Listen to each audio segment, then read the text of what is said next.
Assalamu алейкум, урматтуу кино сүйүүчүлөрү. Бүгүн бизде сонунчу жаңылык Азамат Арыков байкебиз Ниет кино тасмасын элге тартуулап жатат. Буга чейин Аят кино тасмасын, Мурас кино тасмасын элге тартуулаган. Негизи Азамат байкебиздин кинолору өтө тарбиялык мааниси терең. Сонун кинолор тартуулайт. Эми азыр көрөлү, элдер кандай кабыл алат, кандай ой пикирин айтышат. Биз менен болсоңуздар, жакшы бери күтүп жүрүңүздөр. Трейлерди көрдүңөр, кино жөнүндө ой пикириңиз кандай болот деп ойлойсуз? Кино боюнча аябай таасирдүү, эң негизгиси идеологиясы аябай жакшы. Менин пикирим ушундай, анан бардык туугандарга сунуштайм. Анан ушундай өзүбүзгө, элибизге, нарк наслибизге туура келген идеология менен кино тартса дейм. Жалпы режиссерлорго ошондой сунуш айтсам. Болгону жалаң гана комедия эмес, ушундай идеология менен тартса да. Ооба, жок, комедияны деле тартса, мисалы Аяш 3кө да кирип чыктык, аябай сонун. Ошол сыяктуу мындай бир баалуулукту чагылдыра турган. Анткени кээ бир кинолорго кирип атабыз, жөн эле мындай зээнибизге ийгенден башка таппадык да, анткени идеологиясы туура эмес. Assalamu алейкум. Алейкум ассалам. Мандай кандай? Абдан сонун. Премьераңар менен куттуктайм. Чоң рахмат. Кандай сезимдер болот? Сезимдер ошо өзүм максатыма жетип аткандай сезимдер болуп атат. Буюрса мына бул өзү экинчи проект, бирок биякта баш каарман болуп аткардым. Ошо буюрса ушу тасма жакшылык алып келет деп ойлойм.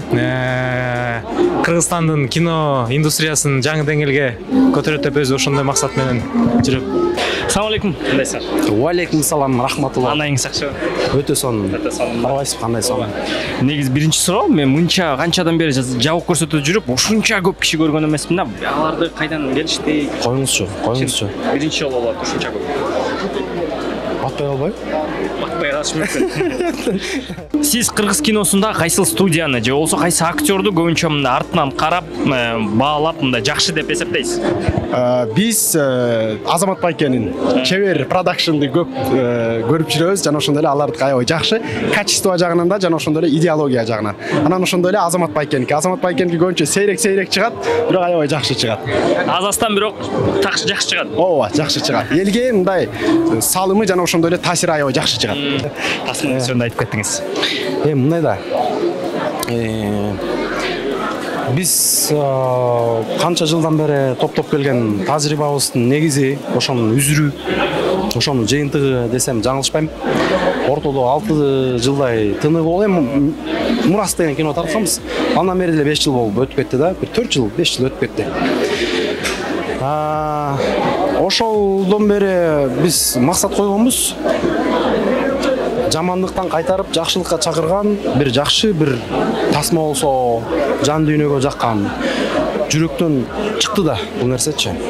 Анткени илим жолунда ошол исламды окуу, бир айлык окууда жүрүп, ошол устаздардан, алымдардан ар кандай сонун окуяларды угуп, ошолорду топ кинонун сценарийине айлантып, адаптировать этип, анан аны да жөн турбай кеңешип, анткени бул эми диний тасма болуп аткандыктан өтө жоопкерчиликтүү иш. Диний редактор алдык, Фархат Ажы Юсупов. Кино жактан дагы эң мыкты биздеги Темир Бирназаров байкебиз бар. Көркөм кеңешчибиз ошол киши. Диний жактан Фархат Ажы Юсупов. Анан экинчи режиссер Тынчтыкбек Абылкасымов. Эми элестеткиле, кандай кишилер? Команда мыкты. Мен эчтеке эле кылган жок, мен эс алып эле жүрүп эле анан мына элде чогулуп калып турбу. Образыңыз жөнүндө айтып кетесиз. Кандай адам? Башында бир көпкөн баласын мындай өтө бир дикарь да. Анан бир себеп болот, аны айтпай турайын. Кино көрүп атканда өзүңөр көрөсүңөр. Анан бир ошо бир себеп болот, акырындап ошо оңолот да. Дагы ушу кинодон башка дагы эмне менен элге ушундай таасирлүү бир нерселерге чакырса болот? Жалпы эле иш-чараларды, жана ошондой эле маданий кечелерди, кичинекей роликтерди бардыгын элибизге пайдалуу жагынан тартса болот. Эми негизи тасмаңардын негизи канча ай даярдандыңар? Канча жумушу канча болду? Жалпысынан 2 жылдан бери бул иш жүрүп жатат. 2 жыл мурун ушуну ойлоп, анткени 2 жыл мурун мен ошо илим алып келгем да. Ошондон бери баягы сценарий топтоп, анан уюштуруп, каражат издеп 2 жыл да. Негизинен мындай даана киришкенибизге 8 ай.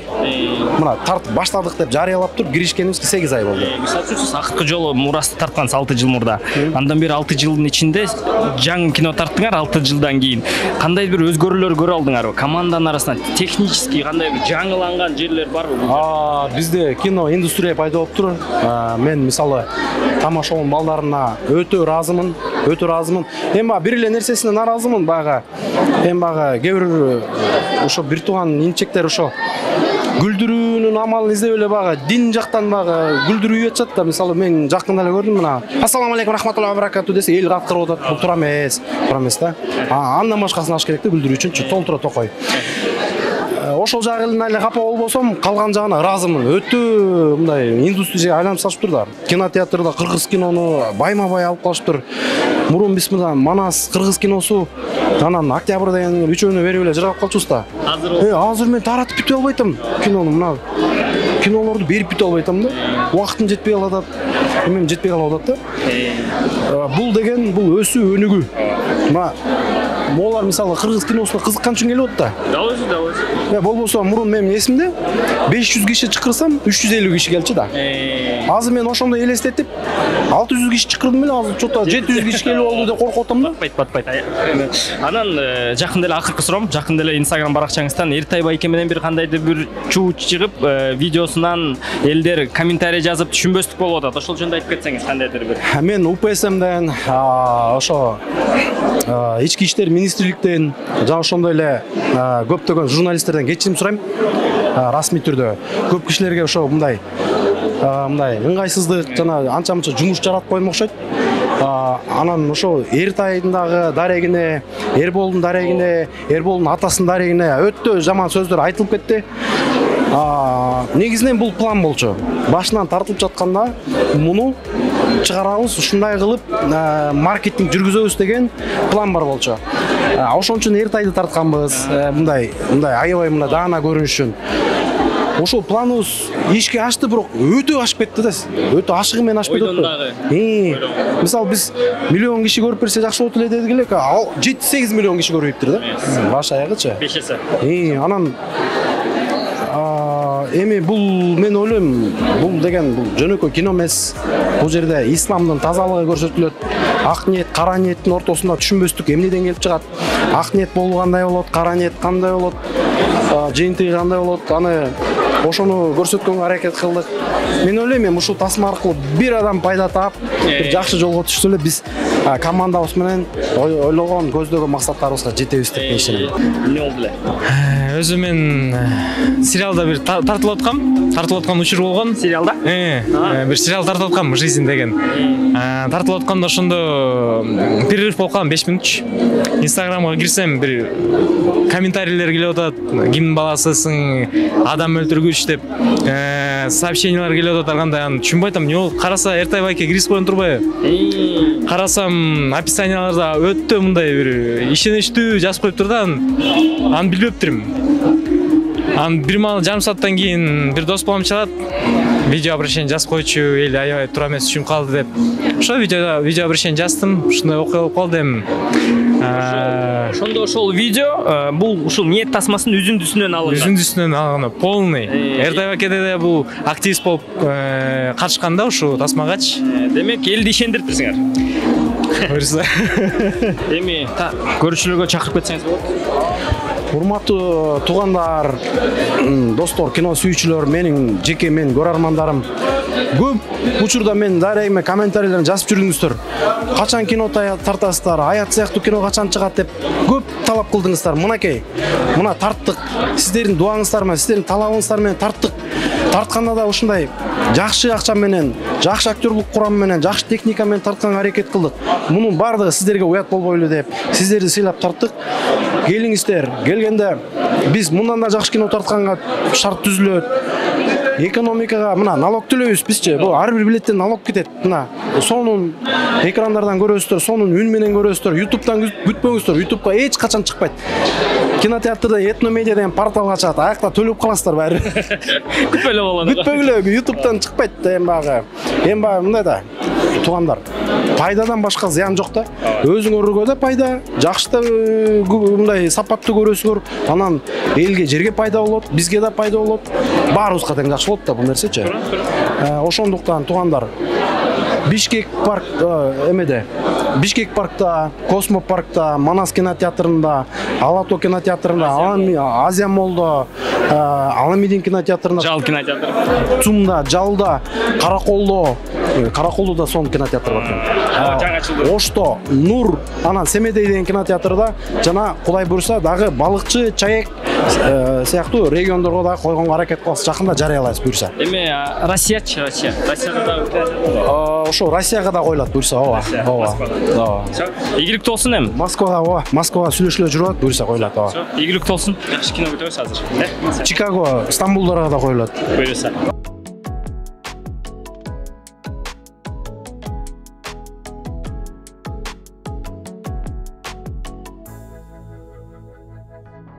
Мына достор, караңыздарчы, киного кирип бартабыз. Мынча киши көптүн көргөн эмес. Менин оюмча кинотеатрга бул жерге бир 1000 деген киши келди. Өзү кинотеатрдын 526 местасы бар, бирок тилекке каршы жарымдан көбү турат. Эми азыр көрөбүз. Демек, кино чындыгында аябай кызыктуу болот. Ошондуктан силер да көрсөңүздөр болот.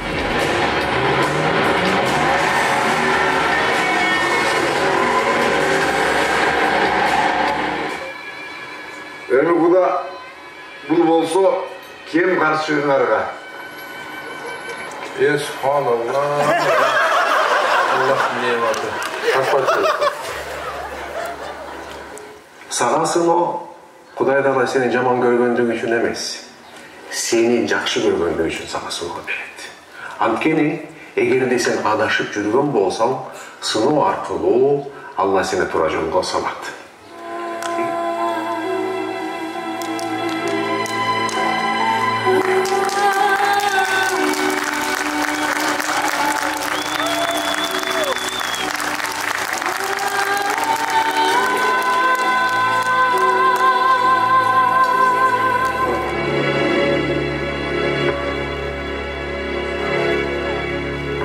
Kim attın? Adıl. Yamuk geldi.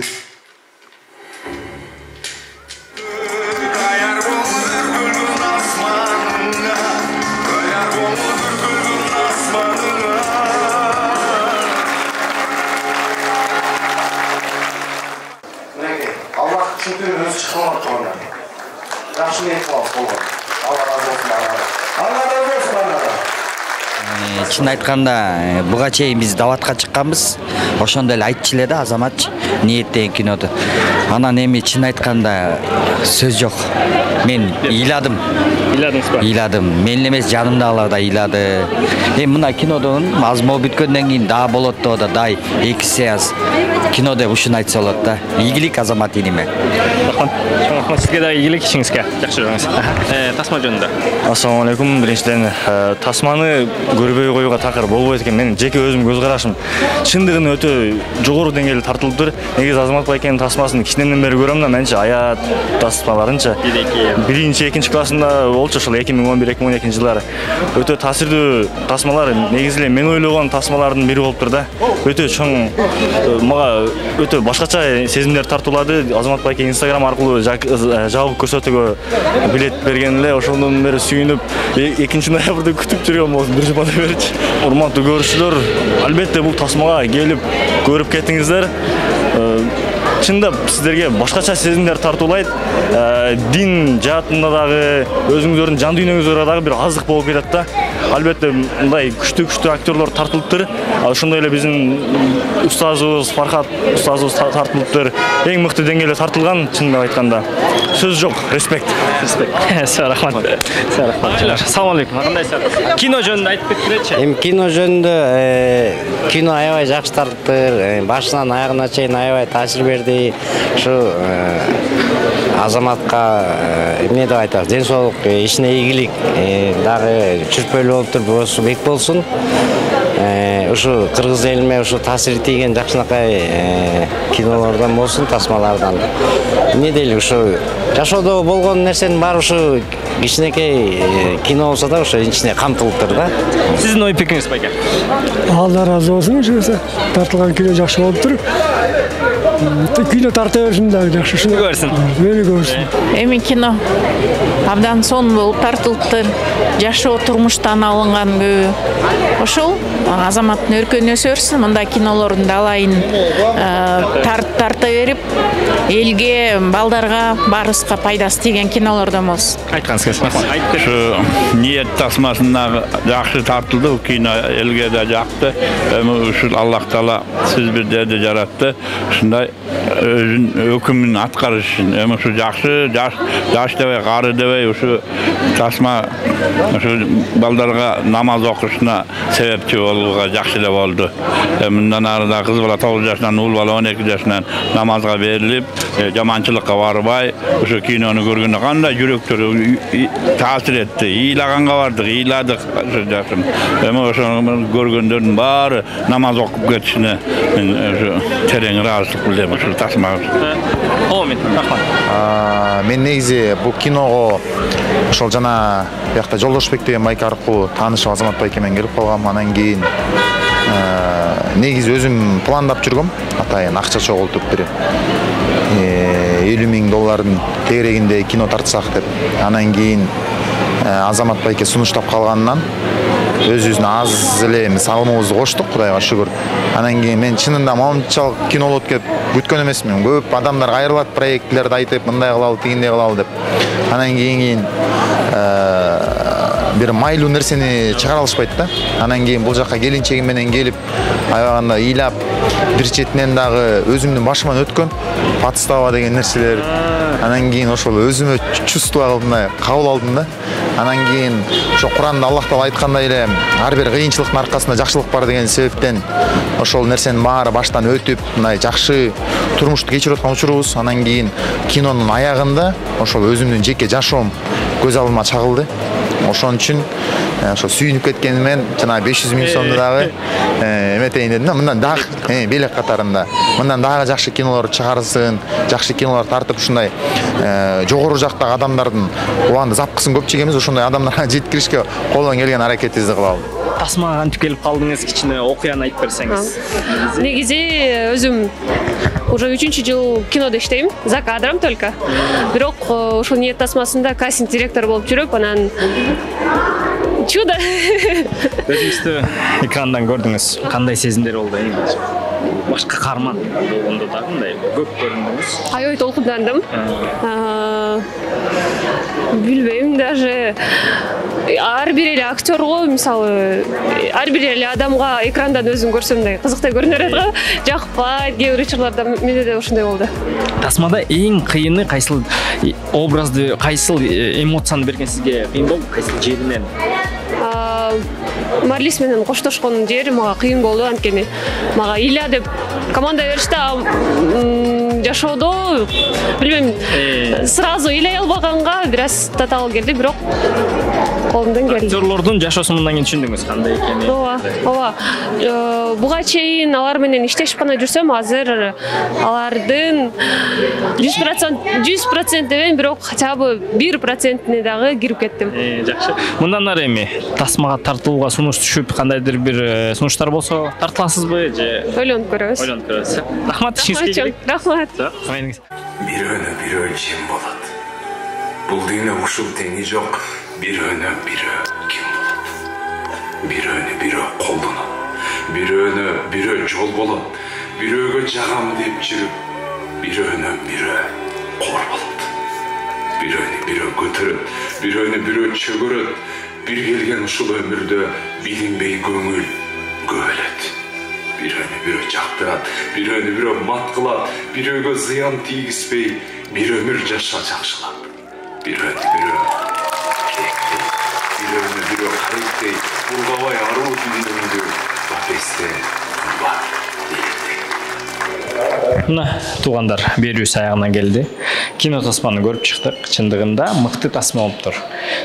Нелери мыкты десек, ичинде жакшы тарбия алуу мааниси бар, ойлондурчу мааниси бар. Аябай элдер аябай көп келишти, залга батпай калышты. Мыктылыгын ушундан эле билсе болот. Ошондуктан барыңыздар 3 ноябрдан баштап Бишкек шаарындагы жана Кыргызстандын кээ бирки региондорунан кинотеатрларынан көрө аласыңар. Ниет тасмасы. Силер менен мен Бакыт Адамалиев. Көрүшкөнчө, рахмат.